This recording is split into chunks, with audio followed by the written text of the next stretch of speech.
Bonjour à toutes et à tous. Les bonnes choses savent se faire attendre et c'est bien le cas de ce nouveau Ranger Polaris Kinetic prévu en 2021. Il est enfin arrivé en concession début 2024 et nous avons eu la chance d'en avoir un exemplaire à tester que nous allons mettre à l'épreuve aujourd'hui pour voir un petit peu ce qu'il a dans le ventre. Le côté le plus sympa, c'est vraiment le silence. On profite de la nature. Et j'ai aucun doute quant à ses capacités en tout terrain. On va voir ça tout de suite.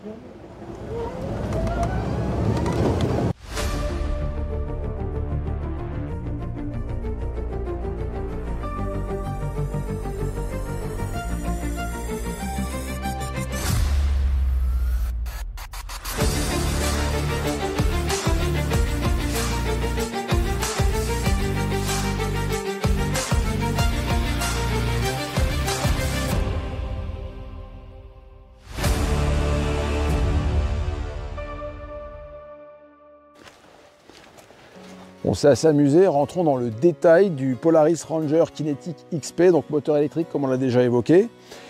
Super confort, ça grimpe partout. Roue de 29 pouces, une barre de protection à l'avant, une plaque de protection en dessous. C'est les seuls éléments de série avec l'attelage qui se trouve derrière. Pour le reste, il va falloir taper dans le catalogue des options, qui est long comme ça, pour vous l'équiper. Cabine chauffante, les pare-brises, enfin...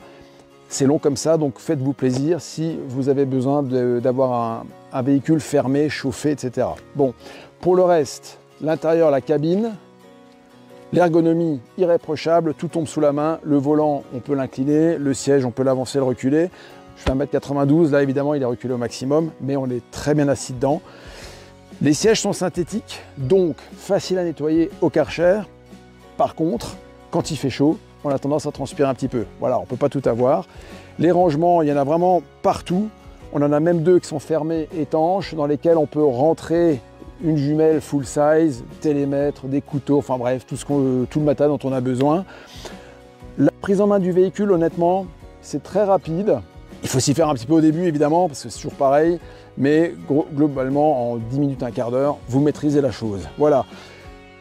Ensuite, puisque c'est un véhicule électrique, ici nous avons le port de charge, bien étanche, c'est propre, voilà, tout est propre à l'intérieur. On passe de 0 à 100% en 5 heures, ce qui est très très correct, sachant qu'on descend jamais à 0%.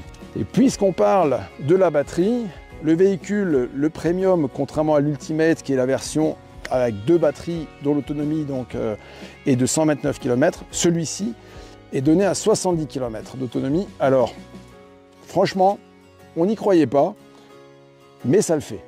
Ça le fait, et ça le fait d'autant plus que ce véhicule régénère l'électricité quand on est en descente. Là, on est passé de 350 mètres d'altitude à 1100 mètres d'altitude. Alors évidemment, ça consomme, surtout qu'on a fait un peu de route. On était à fond, à 60 km/h à fond, parce que le véhicule, il est au taquet à 60 km/h. Mais ça le fait. Donc les 70 km, aucun problème, ne vous attendez pas à avoir des mauvaises surprises.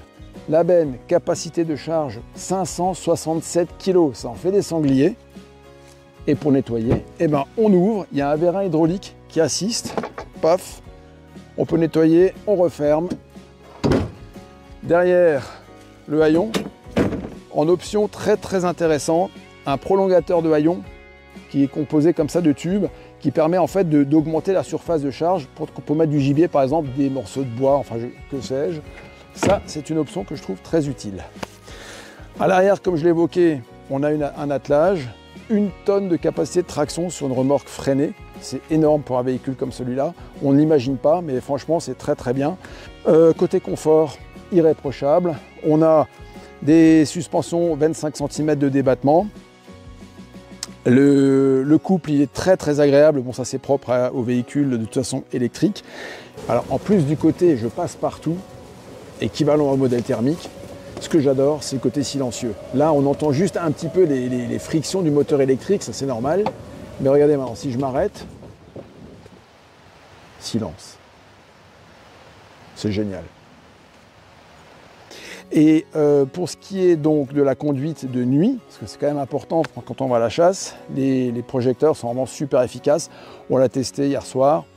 irréprochable. Évidemment, on peut rajouter des barres LED, on peut toujours tout rajouter, mais franchement, c'est pas nécessaire.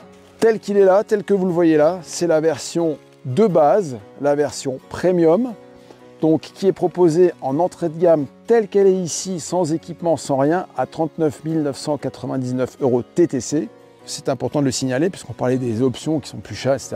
Et puis les véhicules sont plus chers. Mais il faut savoir qu'un véhicule électrique, grosso modo, comme celui-là, c'est 70% de budget d'entretien en moins par rapport à un thermique. Il faut quand même se le noter. C'est un véhicule agricole, donc la carte grise est à 30 €. Vous n'avez pas de contrôle technique. Donc voilà, à un moment donné, il faut faire des calculs, mais c'est très très intéressant néanmoins pour les gens, par exemple, comme les entreprises, qui peuvent récupérer la TVA. Voilà. En tout cas, c'est un beau jouet. On a vraiment pris beaucoup de plaisir à le conduire. Et ma foi, si vous avez le budget, faites-vous plaisir.